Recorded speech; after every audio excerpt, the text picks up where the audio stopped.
What is up, geeks? Yo, yo. Hello, hello. My name is Shauna. Pronouns she, they. I'm Joe. Pronouns she, they. And we are Mythic Geekdom.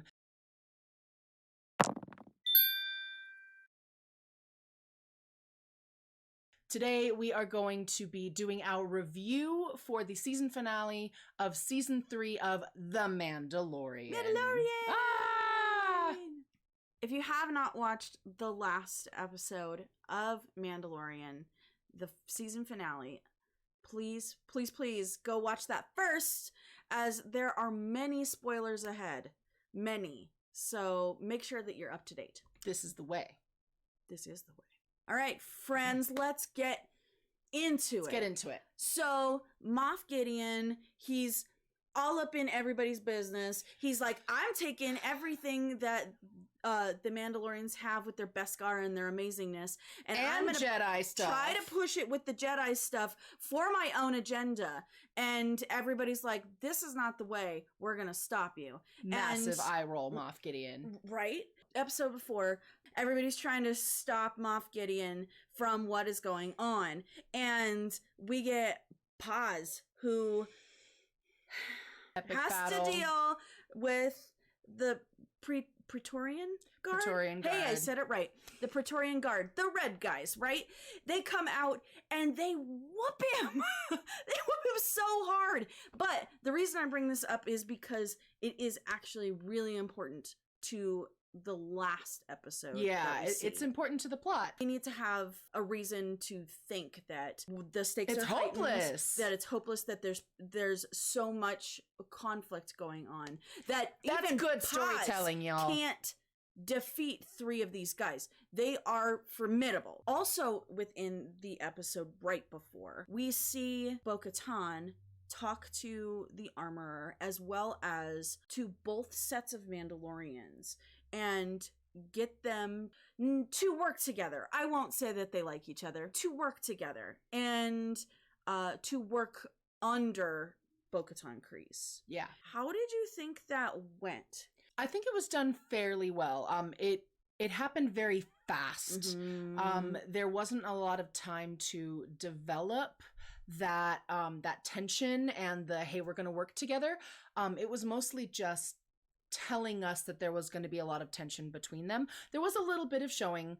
I would agree with that, and I would agree with having what they did have in the show. I am with you if they started that conflict a little earlier, and if they didn't make it so easy to convince everybody, I think it would have worked out better. It was kind of like Bo-Katan Kryze coming in and being like, hey, you guys gotta work together. And like, I don't want to work with you. I don't want to work with you. And she went, no, but we gotta work together. And they went, okay. So that's it? She has to say it twice, and then they're fine to work together? It seemed a little too easy. So it could have, we could have had a little bit more. But let's get into the fun part of this whole thing. This absolutely epic battle. Oh, so good. That comes through. It is so freaking cool. We basically have three battles happening at once.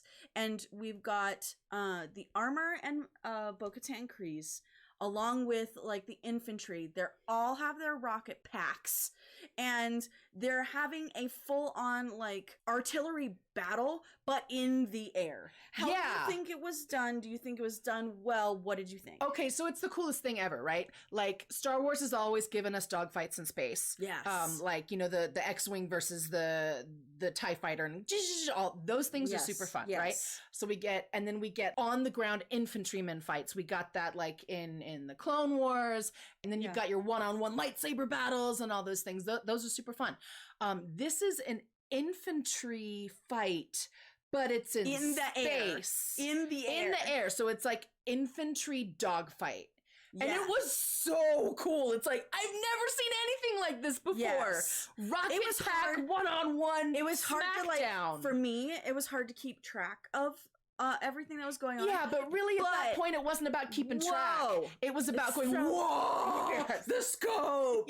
Yeah. It was also, so cool. I would not want to go up against the armorer. Ever. Never. Ever. Takes out a freaking hammer.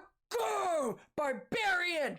I freaking love the armor. So cool. I would follow her anywhere. I would follow Bo-Katan anywhere. This is the way. Sign me up. We have that fight going on. Simultaneously, we get Din Djarin trying to move through a level by level by level by level of guards. Yeah.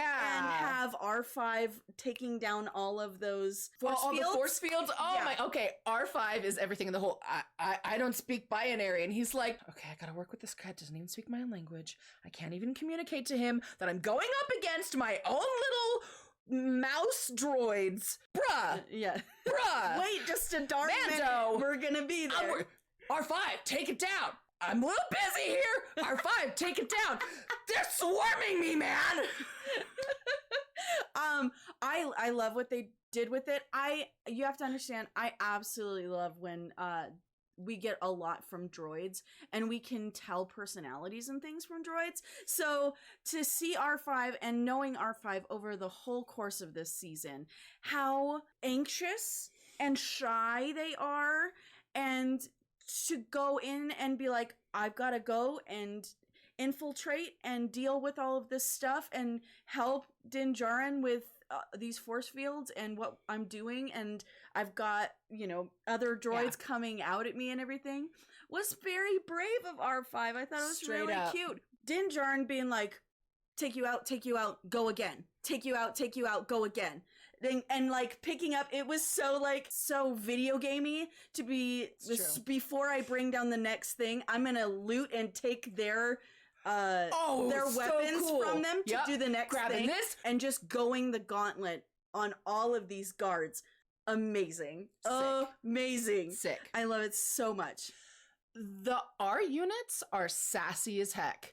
Always have been. And I love that we're getting this from R5 as well. And major shout out to all of the droid puppeteers. Yes. And all of the droid voice actors and sound designers with the beeps and stuff. Speaking of puppeteering and getting some emotion from puppeteered characters. Yes. We gotta talk about Grogu. Gotta talk about our boy Grogu. Because simultaneously, within everything that's happening, we got Din Djarin taking down all of these guards left and right, R5 helping, and Grogu following behind and trying to stay with it. And then his little droid suit, his little I-11 suit. These Praetorian guards come out again. This is the reason we needed that with pause, is because if you didn't know from other episodes and other franchises within Star Wars what these guards can do, now you've seen it. Now someone who has been as badass as Paz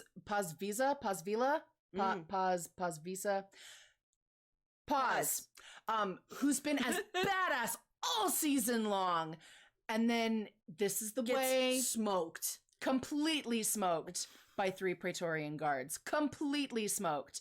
And then little Grogu all of a sudden is taken and away from with these 3, and you're like, oh no, he loves his daddy so much. This poor little guy, he got no chance. And then Din Djarin comes in from behind with that shot, and you're like, okay, music swells, does the whole thing, and then you can actually see what Grogu is capable of in being. I love that they're not like, we're just gonna give him a whole bunch of powers immediately. No, the guy can like telekinetically move things out of the way and possibly stop you in your tracks for a few seconds or whatever it is, but he's not like picking someone up and tossing them or anything like that, because it's so much energy within the Force that he doesn't know how to fully connect with yet. So for him to just be like, I can move your weapon out of the way, and it's just enough to leave it so that the Mandalorian can take care of things the way things need to have happened. Look, a level 3 wizard only has so many spell slots, it's right? True. And use those cantrips. Whoop, whoop. Seriously. He's learning. We see all 3 of these battles happening simultaneously. Did you at any point think one of those situations was going to go awry? Yes, absolutely. I did too. And I was kind of hoping one would, you know? I did too. So it felt like someone should have died. I mean, like, thank you. Paz died last episode, but I feel like everyone survived. Yay!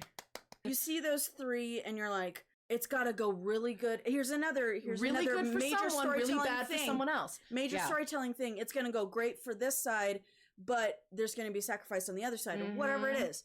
And you're like, okay, they can't get rid of Grogu. No, and you can't get rid of Mando get rid yet. of the Mandalorian. Yeah. So it's gonna have to fall on that infantry situation, which is the biggest but we people can't are get rid of Bo-Katan and the armor. It almost feels like the sacrifice was that we lost the Darksaber, is what it was like. So we didn't but lose I don't a have character. An emotional connection to a Darksaber. I know. Even though as a story, storytelling element, you feel like there should be some sort of sacrifice, it doesn't make sense for this type of character. They would find a way out of a ship that's going down. I just feel like if you don't have that big of a sacrifice to it, the high stakes of how formidable this villain is not there anymore. Yeah. You don't have a leg to stand on. So I'm like... Then after all of this, someone does die.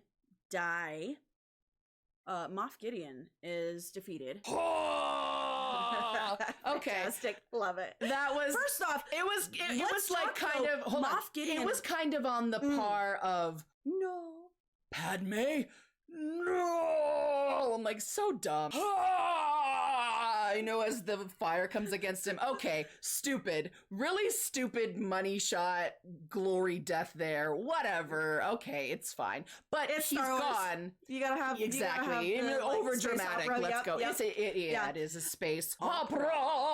But can we talk about just Moff Gideon as being badass ahead of time? Being badass coming up to this. Yeah. Absolutely. And it's totally... his suit is sick. Held together with the actor, like, full on embodying this. The way that it's slowly eking out, I would have liked to have more Moff Gideon ahead of these last two episodes. Exactly. Personally, just the he survived. I'm like, no, I want more. But then hitting this defeat, I don't necessarily want to call it a death, because a lot of people have survived burns and whatnot. Just saying. Anakin, Phasma, lots of people survived. Yes, like falling and fire and yep. If we don't see a corpse. Yeah, exactly. Space opera. Opera. So I will say Moff Gideon's defeat kind of feels slightly lackluster compared to what the rest of the season was and how cool this villain actually felt. Can we talk Grogu using his abjuration powers? And then amazing. You have the one big thing that takes a lot of energy, and it's used in that moment. And then he's out of spell slots, yo. Exactly. He needs a long rest. Also, super amazing that we see Moff Gideon with the Shadow Council, and you kind of get all of the, like, holograms of everybody there, and there's so much speculation going on of like, who's that, which is really great. Obviously setting up for a lot more things to come. Yeah.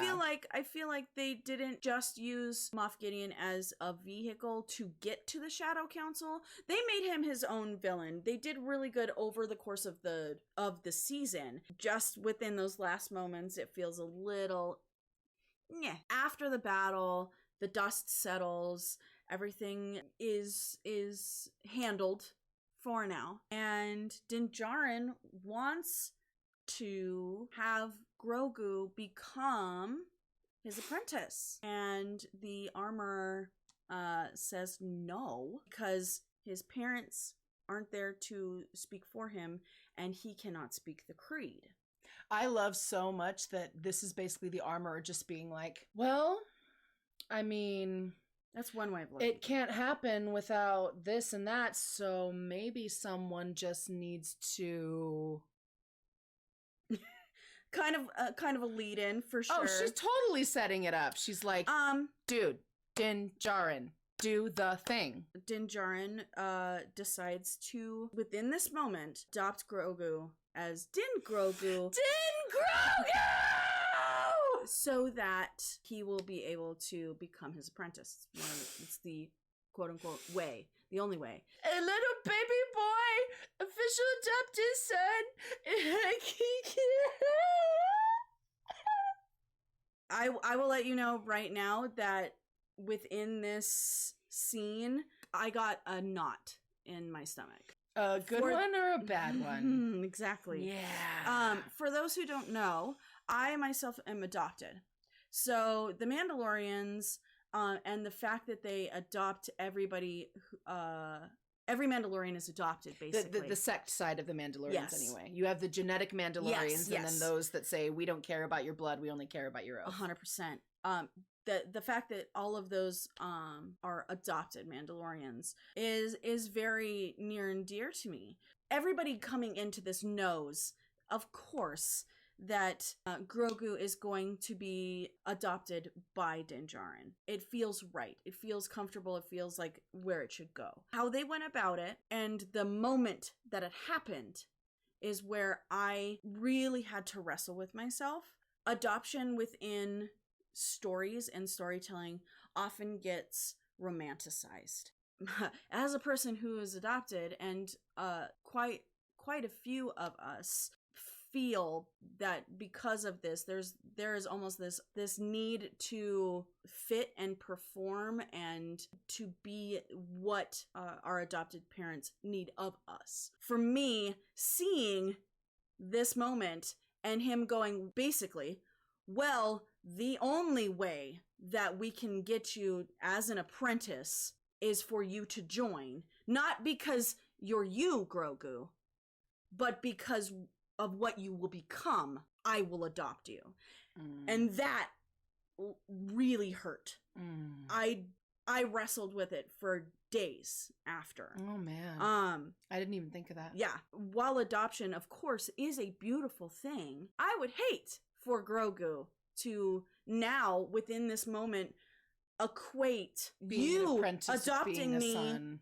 I have to fulfill this role of being an apprentice. I have to fulfill what you want or need or whatever, even if it's subconsciously. Like the only way I'm allowed to be your son is if I'm also your apprentice. 100%. Or if I don't fulfill that role adequately for you, I will become no longer your son. If in subconsciously. It's a lot of pressure for It's a lot of pressure for anybody. Yeah. Absolutely anyone. That's a very, very valid points brought up. And thank you for sharing that. So Grogu becomes Din Grogu. My heart! So cute. And we see the Mandalorians retake Mandalore. Din Djarin gets a plot of land on Navarre. Little homestead with a little pond. They're able to have some selective adventures for the new apprentice. And they get to have like a little cabin and a little pond and everything. And we get this very, very beautiful looking... I don't know what that was, but okay. That was Grogu's hand and the little froggy. Oh, okay. We get this beautiful concept art, basically, a shot of the two of them kind of enjoying the day together. Some downtime. Thank you all so much for watching, and we're so glad to, be able to review this last season finale of The Mandalorian with you. What did you guys think of the season finale? I would love to know your comments. Put them down below. Give us your opinions as well, because we want to know what you thought. And until next time, stay mythic out there, geeks. This is the way. This is the way.